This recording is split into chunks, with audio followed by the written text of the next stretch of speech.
up just a little bit. Good morning, good morning, good morning, good morning. Oh, gotta open up a new chat over here. Bam.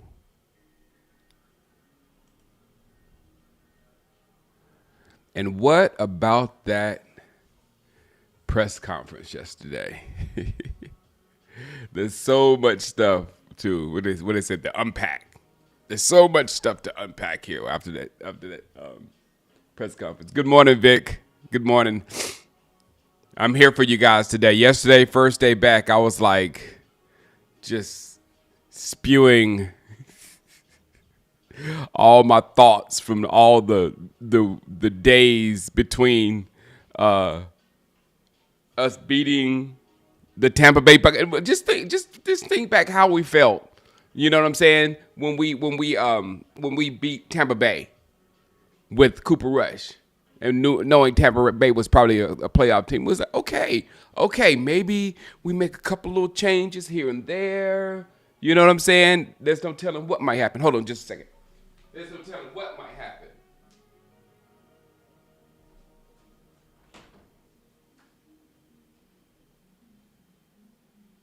Thought I heard my dogs. Don't look at that. Don't look at that mess. All right.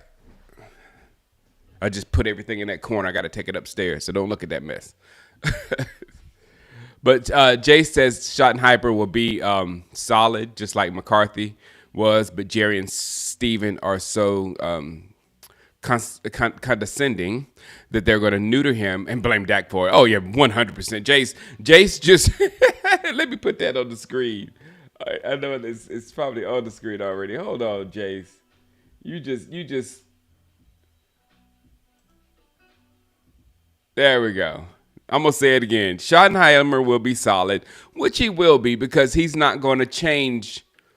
He's not going to drastically change anything. They're going to run the same ship that they ran back. I think I said that yesterday back with Tony Romo. They ran the same things. They're going to be running the same things now. So it should be solid. You know, just like McCarthy was. But Jerry and Steven are so condescending. They're going to neuter him because they know better.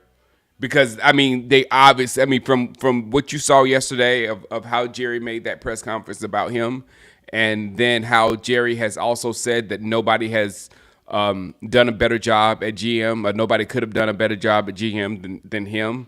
When we have been, Michael Irvin said 30 years. I think we can safely say 30 years we hadn't been to the NFC Championship game, because the chances of us going this year are slim and none. And Slim was talking down, and Slim was very condescending to us yesterday. But that's perfect. What's up, Christy? That's perfect. That's a perfect comment. What's up, Still the King? Schottenheimer is a puppet. You can't not be a puppet in Dallas. You know, I don't want to say that to make Schottenheimer look bad. And again, like, of all the options that Jerry actually gave us, Schottenheimer was the one I wanted. I hope that I heard that Still the King. I'm hearing good things about using motions. I'm hearing good things about running the football. I'm hearing good things. But here's the thing, Still the King, about that. McCarthy's offense wasn't broken. Okay? McCarthy's offense was a really good offense. Dak did the best he's ever done in McCarthy's offense. So it's not like we got to make sure we do those same things that made us so good with McCarthy, and then add on top of that. If we just add these exotic stuff and all that kind of things, and then don't do the stuff that McCarthy was doing to be so successful in the passing game, come on, guys. For us to have won 7 games this year was just like, that might have been his best coaching year in Dallas, in my opinion. Oh man, 30 years of failure will result in at least 8 GMs. Exactly, double star. Exactly. Me Mug, you're glad the Eagles won? Uh, I think I was pulling for the Commanders, but I don't know which. Me Mug, it was really conflicting because I didn't know which one would make us feel worse. Watching the Eagles do it again for 2 times in 3 years, or watching the Commanders go from nowhere and come and pass us and get there. You know, they'd already passed us to get to the MC Championship game with basically our guys. So that would hurt worse. But what felt better is the 55 points put on Quinn. That felt normal. Even Bill Parcells, you know, that's the days that I actually started this channel was during this channel is old. This channel is old. I started this channel during the Bill Parcells days. It was actually the end of the Bill Parcells days when they first came back to Oxnard. It was the first year that Terrell Owens came to Dallas. That was my first year of the Dallas Cowboys show, and I was out there in Oxnard, and I saw the change in the organization from Bill Parcells, which was, it was all about him. He was taking all the blows, and you should do that as head coach. You should be all over your players, but you should protect your players from the media, and you should let the media attack you. And that's what he was doing. The media, he would challenge. His press conferences, you didn't want to miss his press conferences, because if anybody dared to go at Bill in a press conference, it was something to see. But then when he got crossed by Jerry, bringing it was over. And you should have seen that all those guys that was here, he just disappeared. Sean Payton's, all those guys just disappeared. All the good stuff that we had in Dallas just disappeared, and Jerry replaced him with one of his hires and all his people around him. And that was our only little window. I only would have went, and that's why Bill Parcells, when he says Bill Parcells wasn't Bill Parcells, that's why Bill Parcells retired. He said, no, if I can't do anything, and especially when, the whole getting T.O. thing, that was just too much for Parcells. And he basically was a lame duck coach that last year. Yeah, Kellen Moore is not. As long as Kellen Moore is not in the middle, I'm okay with the change too. Yeah, I'm okay with that too, because we saw his offense in work.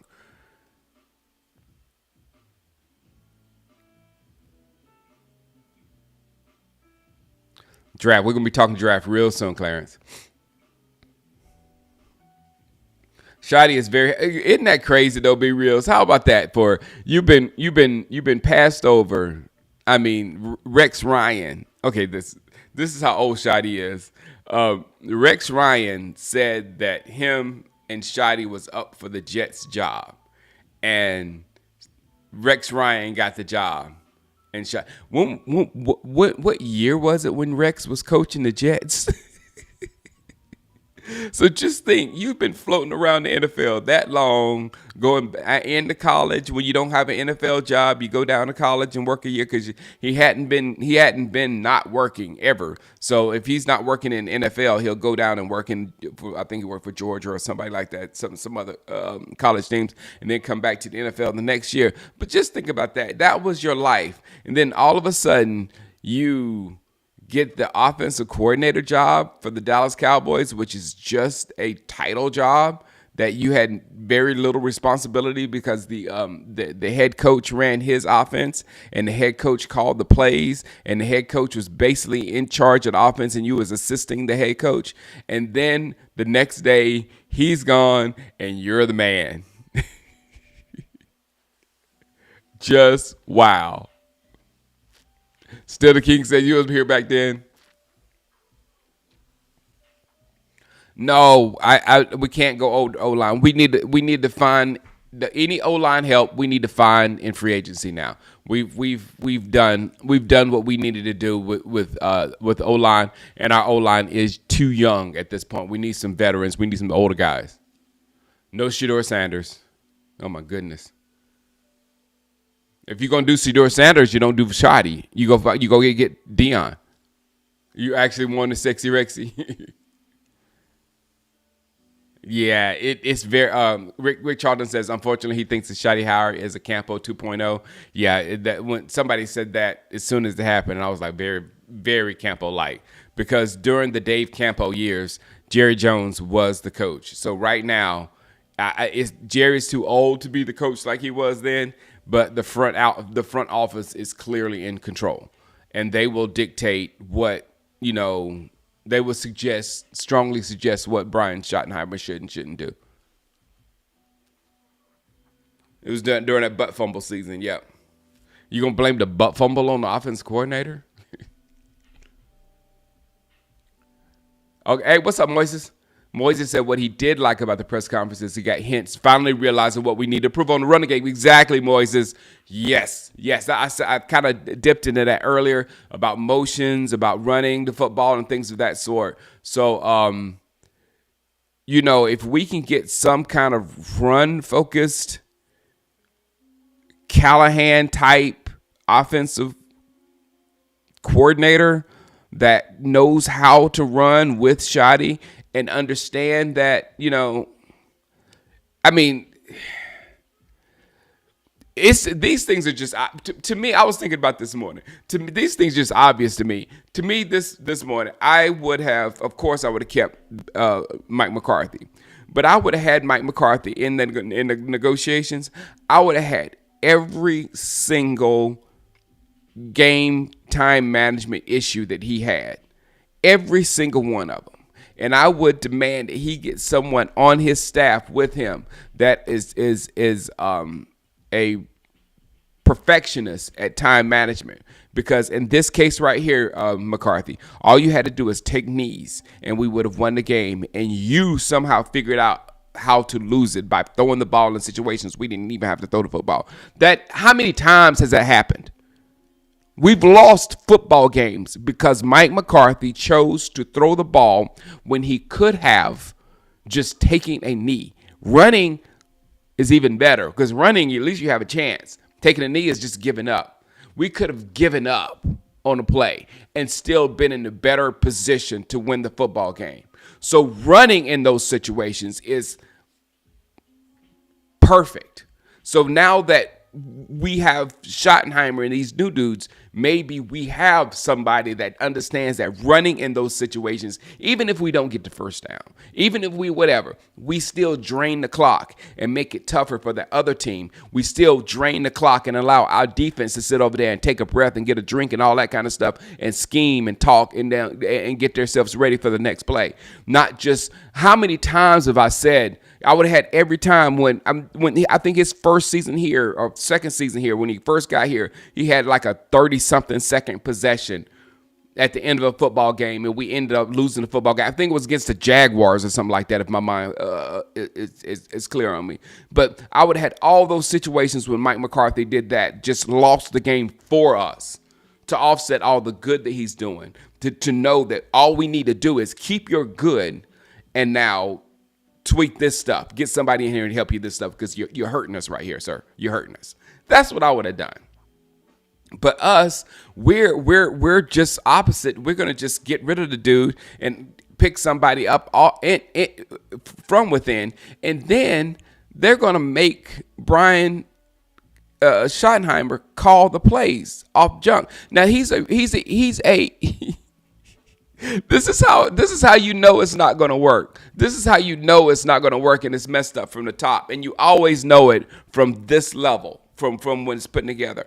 It's not going to work when a first-time head coach is charged with the responsibility of coaching a football team, coaching a game, and then at the same time calling the plays in a game. So he has to have two different minds working at the same time. How is that going to work?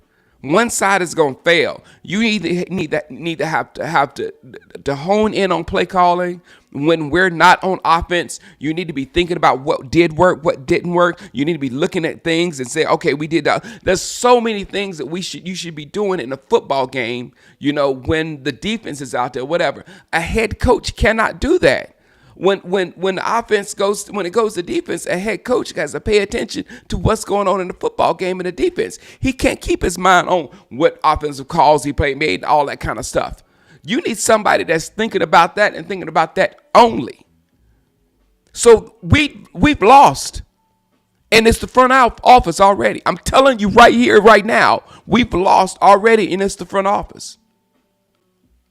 Because that's too much for a first-time head coach.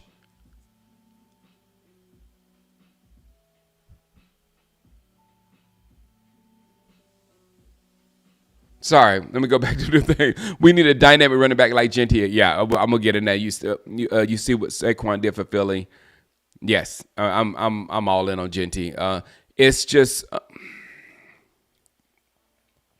with Genty. We'll talk about this more. And where I am right now is I would like Genty to be the best player on board when we get him. Because if there's like a wide receiver like that kid from Ohio State, if don't get me wrong, if T Mac from Arizona is still there, if one of those big monster wide receivers actually falls, which can happen, and Genty is right there, there's no way in this world I don't pick one of those wide receivers before I pick Genty. Because I know that this draft is slam full of running backs. And if we get another monster wide receiver to go with CD, it's just going to make whoever we get at running back even better. Because they're going to be too worried about where our passing game is going. It's going to have open lanes. They're going to have open lanes to run. Genty, without a good wide receiver too, which we don't have a good wide receiver too, he's going to be more of the focus of offense. So it'll be tougher for him.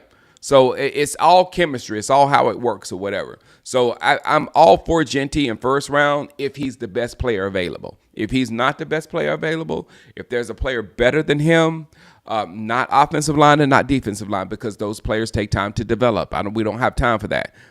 Dak Prescott's got 2 more years, 2.5, 3 more years. And this coach, I don't know. And Michael Parsons, we're going to ruin his career too. So we got to do it. It's got to be done right now.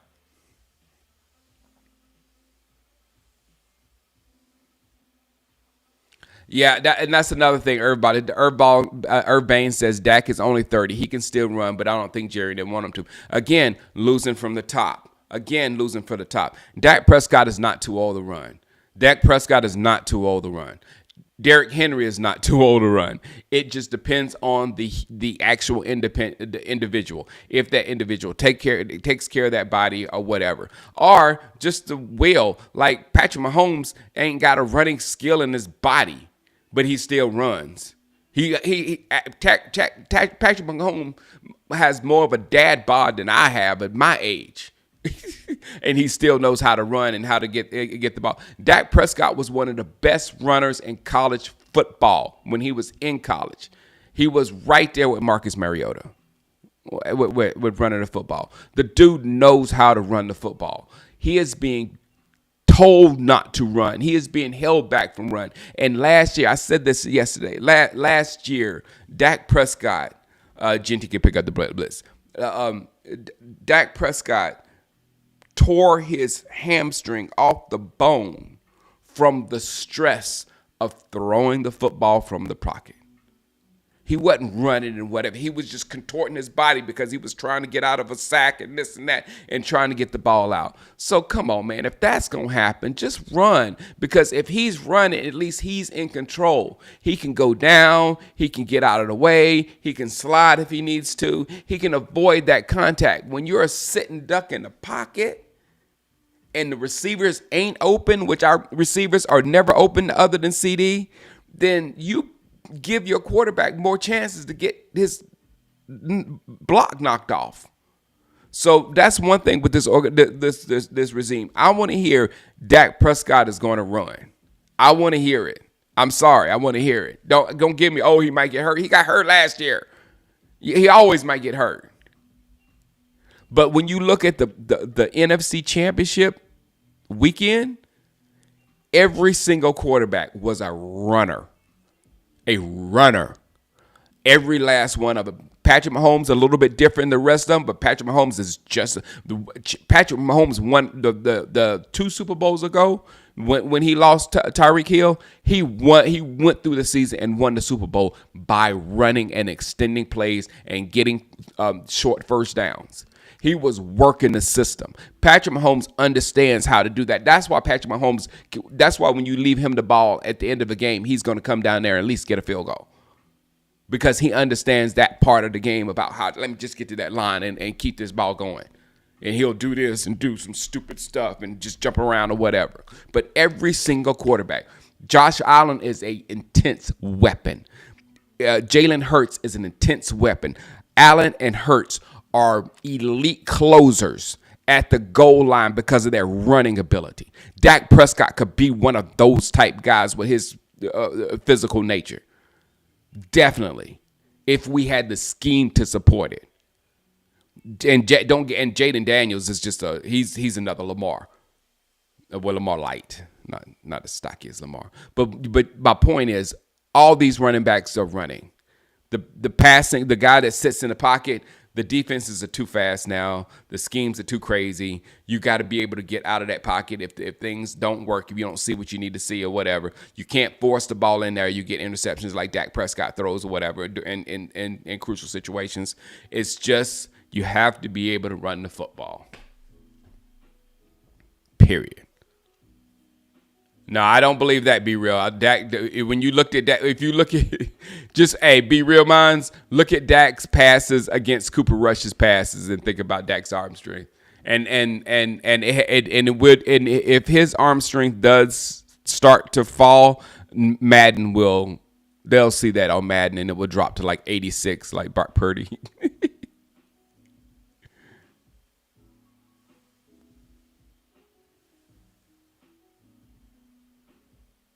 Oh, he heard it on the run before, and then he completed tore it. Well, still the pass tore it off the bone. You could see it. It was just like just grimaced as he threw the ball. No, Adam, we're not. We're deep into this nightmare, and that's what I said, Adam. When we beat the Buccaneers let's go back. When we beat the Buccaneers, we were like, well, maybe next year. You know, this was a bad season, and we still beat the Buccaneers, so we're not all that bad. And then this happens, and it's all from the top. Everything is from the top. You people love to blame the players. You love Dak Prescott as the problem that Dallas hadn't been to an NFC Championship in 29 years. It's all Dak Prescott's fault. You love to just crucify the players. And the front office does stupid things. I will repeat, making a first-time coach who didn't call plays before, making him coach the football team and call plays at the same time is just a losing mentality right there. Because if you understand how a person has to function, you'll know that if a person is thinking about one thing, they can especially a head coach thinking about the game. Okay, if I score here, if I do this, or if they do this, you have to stay. And I said this on my video, you have to stay like 2 or 3 plays ahead on offense, on defense of what you need to do. As a coach, you need to be focused in. But then at the same time, you got to call the plays. You got to keep in your memory bank what plays have been successful, what plays haven't been successful. When do you have time to go look at the highlights and look at the replays of the plays you called and what the defense did and what the defense didn't do? When does a head coach get a chance to do that when they're on the sidelines? Because I know when the offensive coordinator's up in the booth, he's not even paying attention to that. That defense out there on the football field he don't care nothing about what's going on at that point. He's like, okay, when we get the ball back, we got to do this. Oh man, look, hello, they put 3 safeties right here. I didn't even notice that. They have 3 safeties right there. We can't run the ball right there. We got to go. All the scheme is going on. But the front office has told the coach that you're going to call plays and you're going to coach the football team. It's not going to work. And just about every, and it's so funny because I'm just thinking back right here to every coaching hire. And it's something stupid like that. Even the best coaching, I'll go back to the best coaching hire, and something stupid like that happened. It was with Bill Parcells. Hired Bill Parcells. Bill Parcells was a Super Bowl winning coach that was famous for what type of defense? The 3-4. His 3-4 with Banks and Taylor and all them guys, and it was just crazy good. He was like, other than Buddy Ryan, his 3-4 was the 3-4 defense of that era, whatever. You hire this coach and you say, I know you run a 3-4, but look at this guy. My guy is Mike Zimmer. He runs the greatest 4-3 in the world. If you could teach him how to run the 3-4, I think it'd be great. That was so stupid. Mike Zimmer is a 4-3 coach. They're totally different schemes. You can't just jump and be a 4-3 coach and then turn and be a 3-4 coach and then go back and no. You coach your scheme. So even every coaching hire, the front office does something that is just like no, where you can just say no, it's not going to work. So this is what I'm telling you right now. It's not going to work. He's not going to be able to coach a first-time coach. He's not going to be able to coach a football team and call plays at the same time.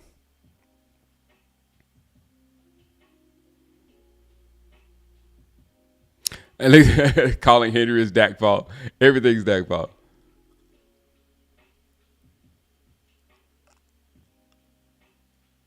If y'all talk about it, deep ball, who's going to go deep to even see his arm string? Oh no, yeah, exactly. Y'all call exactly Irving. What deep ball receiver do we have? And Irving, I do clearly recall Dak putting the ball, a deep ball, directly in Turpin's face mask. It literally hit Turpin in the face mask, and he couldn't come down with the ball. So I don't know what you want a quarterback to do. I don't know. Exactly. It's just Rick Charles says, fellas, Dak is as good, if not better than Goff. That's a good example. That's why we need him to run, because if he runs, he'll be better than Goff, because Goff can't run. It's the team, though, the play calling, the coach support. Tom Brady wouldn't be Tom Brady. Derrick Henry wouldn't be Derrick Henry. Just all that stuff is going on in Dallas.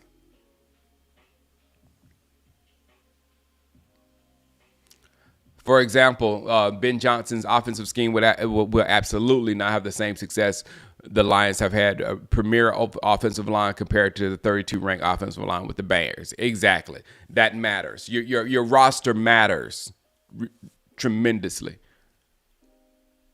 Oh, Texas T. Texas T says that they're tired of being the laughingstock of the league, and we are at our lowest at this point, because we are literally a joke.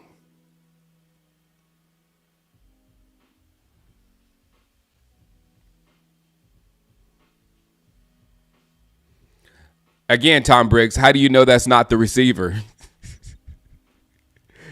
You know what I'm saying? It's like we're so conditioned by Stephen A. Smith to just trash Dak because everything's Dak. But what good deep ball receiver has been in Dallas that Dak has been missing? You know what I'm saying? Again, I'll repeat. He put the ball on the face mask of Turpin in a crucial situation, and Turpin couldn't come down with it. I don't know what you want other than that.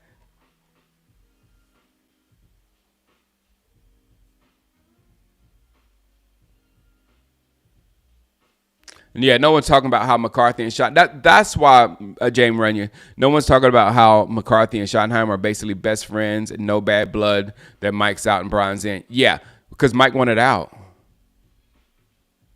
Mike wanted out. I go back to also, you remember when it's just like Mike is, I am not upset that Mike is gone. Mike is such a weird guy that he doesn't. You can't. The truth in Mike is just weird because Dak Prescott. You remember Dak Prescott after Dak Prescott got his contract, he went out on a limb and told the organization that they should sign Mike McCarthy, and not only sign Mike McCarthy and give him more power. Remember that? And give him more leeway of what to do. And then Mike McCarthy pushes back on that. Well, I don't know what he's talking about. I have all the power. I can do what he just made it seem like that it was just a weird. You could have just stayed quiet on that one or something. But to push back against Dak when he was trying to help you out or whatever, and then it turns out that you are salty and you wanted to leave.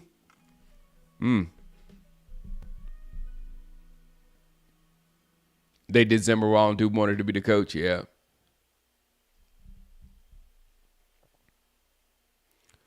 The last deep ball guy was Cooper. Yeah, Cooper ball. Yeah, Cooper. Yeah, Cooper had a great. Cooper has not enjoyed the success he enjoyed in Dallas yet, outside of Dallas.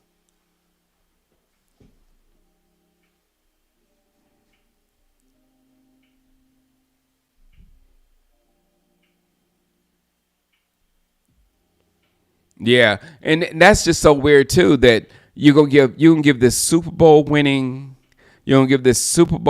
coach only 2 years, but then you gonna give the taking a chance coach 4 years. Yeah, that's what I'm saying. James Runyon just said at the same time. It's just everything is just so strange. Everything is just so strange.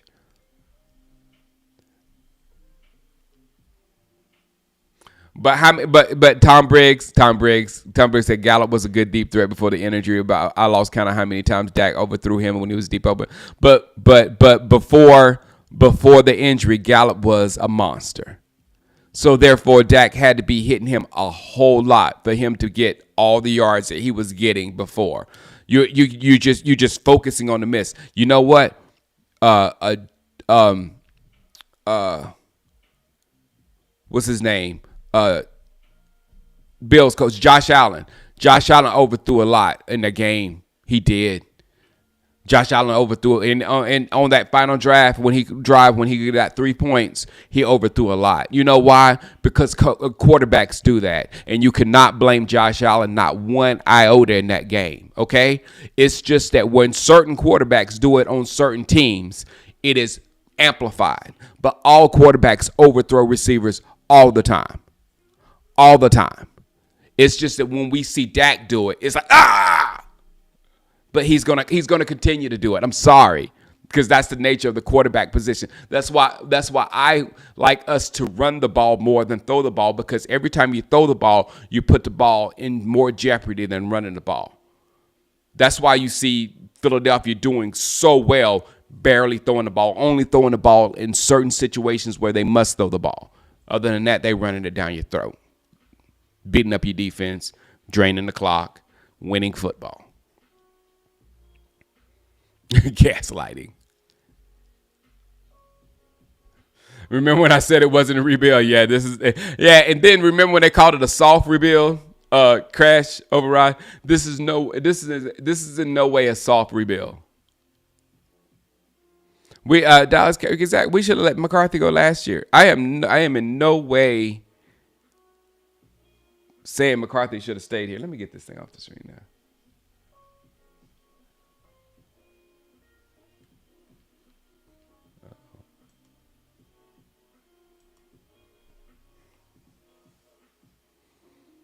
Yeah, Goff overthrow a lot. I mean, you can't, and you don't know what to blame on these throws at all. Also, all we see is the pass didn't connect, and when we see a pass don't connect, we just blame the quarterback. But it could be a bad route. It could be miscommunications. It could be, it could be so many different things in a play that goes wrong.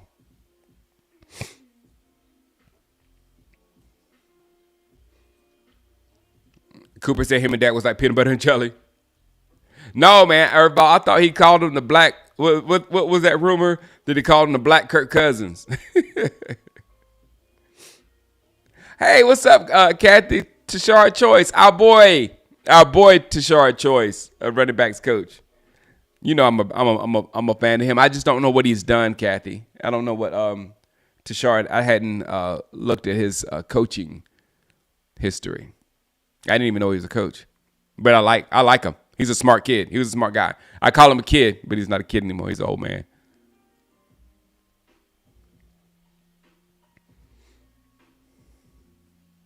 Yeah, Aikman still to this day, Aikman is the most accurate quarterback I've ever seen. Okay, and if you look at his completion percentage, it's not really that high. But when we were watching the games, we saw when he needed to go in on a spot, it was perfectly placed at the right spot where he do. Were there overthrows? Of course there were overthrows, and there was balls that were put in bad spots or whatever.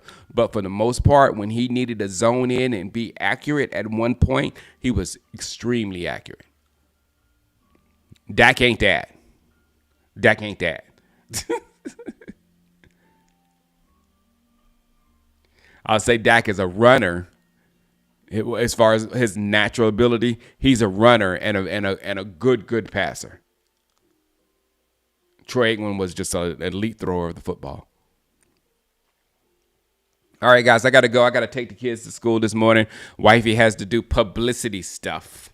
She can't be a mother today. She's got to go be a superstar today, so I got to do all the work. I literally do. Since she's been back, I've literally been doing nothing. If you don't see my show and the graphics and all that stuff like start just like slowly like going up, then I'm a complete loser because she is absolutely doing everything. I married correctly. All right, guys, have a good day. I'll see you tomorrow. Tomorrow we're going to go more into, because I want to study more into what Shadi was talking about with the offense and seeing what we're going to, because this is very important about what kind of offense we're going to run, because once we know what kind of offense is going to run, we can go into this draft and free agency and see the players that we might need that will be able to run said offense. All right, guys, I will see you tomorrow morning.